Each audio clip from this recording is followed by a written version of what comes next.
Decision and execution. How do these elements contribute to a work of fiction, make it interesting and character-driven? If we go back in time, we usually assume that these stories of old are very clear in their moral framework, good versus evil, that only in the last couple of decades we find shades of nuance in characters and stories. This bad reputation actually comes from the medieval time period, with lots of influences originating in Christianity. White representing desirable values, as well as black representing sinful and detestable behavior.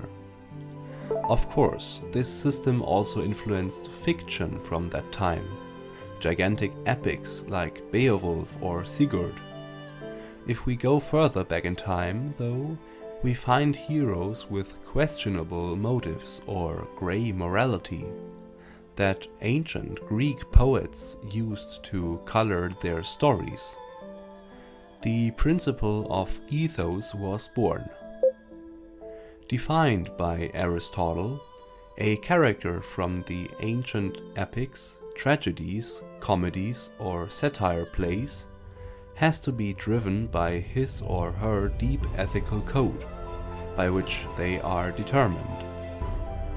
But let's not talk about these 2000-year-old stories and focus on the present day.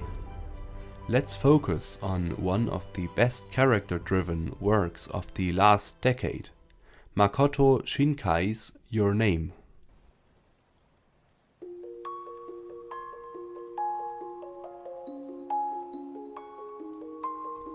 Both of the main characters, Mitsuha and Taki, constantly contribute to the story in which they are playing their respective roles, or should we say their stories. It is only at the end where their storylines actually overlap, not just spiritually but physically. Yet let's just think for a second about why the characters ended up at that specific hill at this specific time. Was it because of uncontrollable influence from others, or a sense of commitment, a sense of responsibility from our main characters? Well, everyone who has watched the movie knows that the latter reason is true. But how is the element of ethos playing into the plot? How does this deep connection of Mitsuha and Taki actually play off on screen? The decision of really traveling through rural Japan in order to find Mitsuha, the decision of really visiting Mitsuha's family shrine, the decision of really preventing the catastrophe from happening in the third act of the movie. All of these things happen because of our characters. That's nothing new. Even smaller actions like Mitsuha talking with her grandmother or Taki drinking the holy sake from the shrine.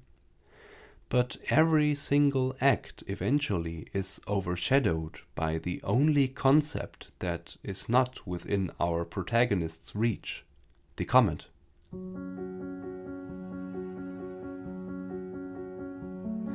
The great message of the film, the core of it, is that with enough individual ethos, you can eventually move against inevitable conclusions.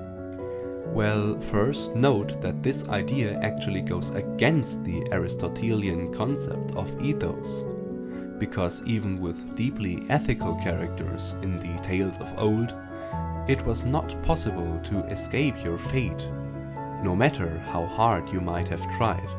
So how exactly does Shinkai achieve this modern interpretation of ethos? As the massive space object rushes towards the small town of Itomori, there is no overthinking from Mitsuha about what she has to do. no second thoughts concerning the execution of a plan that's against the established city order, no remorse about breaking rules for the greater good, according to her ethos. And that's why acting out of your personal ethics can be so valuable. Because what exactly is the most important component of a self-thinking, self-reflecting person besides his or her ethos? Without a certain attitude towards life, a human being is only a hollow shell without goals, dreams, or understanding of life.